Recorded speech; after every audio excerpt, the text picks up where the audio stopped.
You can't sense nothing from him. That's why It's like a neutral situation. Yeah. Yeah, and it's straight in. He's not going to go.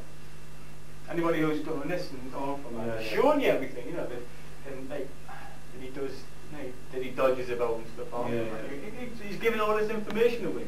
That's so he's giving the game away, really. That's it. But somebody, hey man, what's the problem, man? Yeah, or one of them.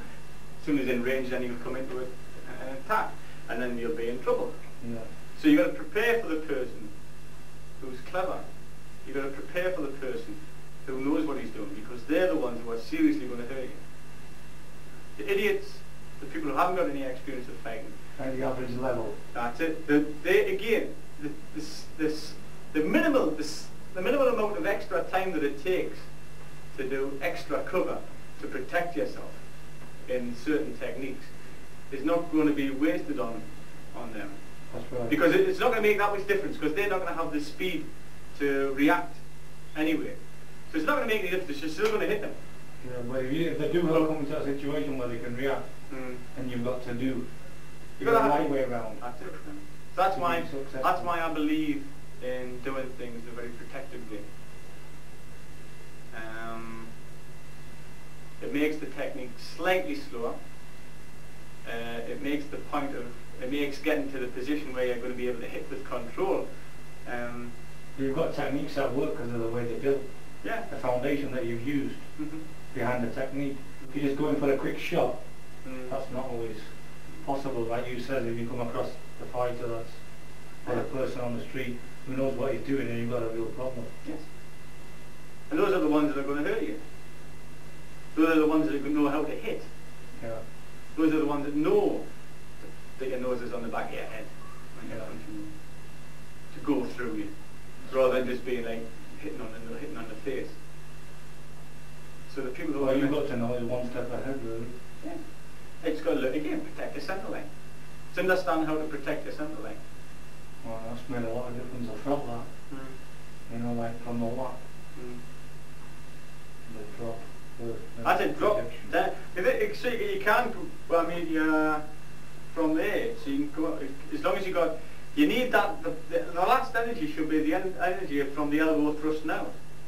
That would be the best way for me to practice that on the wall bag. Could do that, couldn't I? Yeah. Just make sure I'm dropping every time, and it's not turning. You do your positions. So you're there, there, there, there, there, there, there. Just make sure you're going through the full. Yeah. So yeah, you can stop. So you can stop your hand there as well. You see, so you can do it fast. That's right. With practice, you should be able to get more speed, really, and more cover.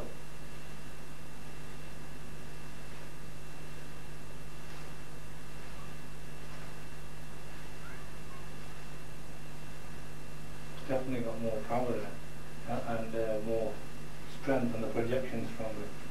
It's not a quick whip, the back fist, with nothing else in it. That's what the other one is. Yeah. What it feels like anyway. This is like more, you're a lot more aware of it. It's a more technical. That's right.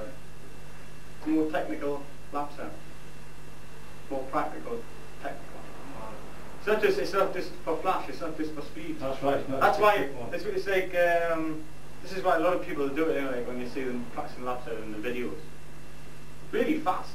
But it's just because they're using a But if they miss, it'd be a different story, wouldn't it? Well, that's they it. miss at that kind of speed and so confident that they're going to get the lap in.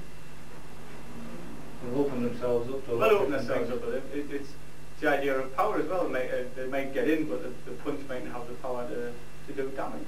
That's fine. As I say, apart from the direction wise, so if the guy might just like zip his head back, then you missed, and you're leaving yourself open. Whereas if you do it the right way, again, right. a back fist doesn't exist in Wing Chun. Even the facts out, if you're going to be doing the facts out, the punch comes in, the facts out should be going out. Yeah, not chopping. Not chopping yet. It chops, it goes out from that, so when a punch comes in, it's there, but it goes out. It's going out that way. So it's not like that. No, it's not going across. It's going out straight through this way. Same projection as as a punch. Yeah, I mean it's I mean that's why, but no, that's why your fat zone just goes up to the second form, because it's that in the third form it's man cells. Yeah. So your fat zone is basically at a fairly low level. It's like Technique, because your elbow is high and therefore weak. Later on, you need to understand that your elbows have to be kept down, or that you need to cover low. That's right. But this is two different types of understanding. Different level of fighting. Leave the video off for a second. Maybe we'll turn it off there. Right. Unless they want to ask some more questions and leave it on.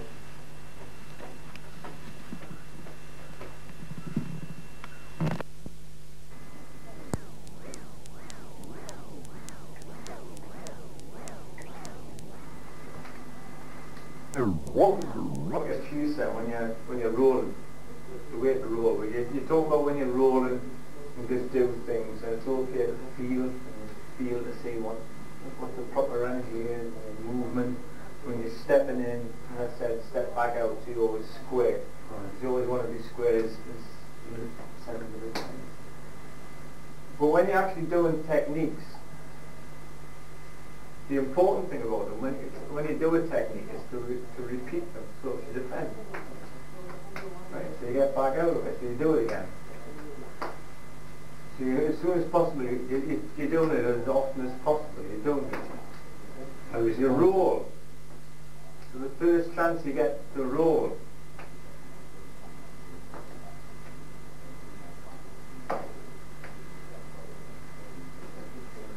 now when we're doing this one with a lap of the fax down, you've got to remember that the fax out is weak. Now, I've been through this before. This is weak because this can come up, and you can control my elbow. It's much better if you can lap with a dropped elbow, which we went through last time. The other way to do it is underneath, where you can pin more. So what you're actually doing is, is it a lap? I mean, there was a bit of a discussion on this today. Is that a lap, or is it a gun? That's a lap. What's that? Is the lap, is the gun? Is that a gun? Okay, because it's pinning. But is that a lap when I turn? So I can do it with the arm without a turn. If I do it with a shoulder, if I do it with a body shift, which makes it more into a lap, is that a lap? It's the gun. You've got to be very careful. When you're doing the different techniques, you've got to be very aware. Now this one, what I tend to do is I grab this, I guide this to bring them together and to take over, so it's a double pin here. Defend against it, don't allow it to be done, because then you see then how it works. Right.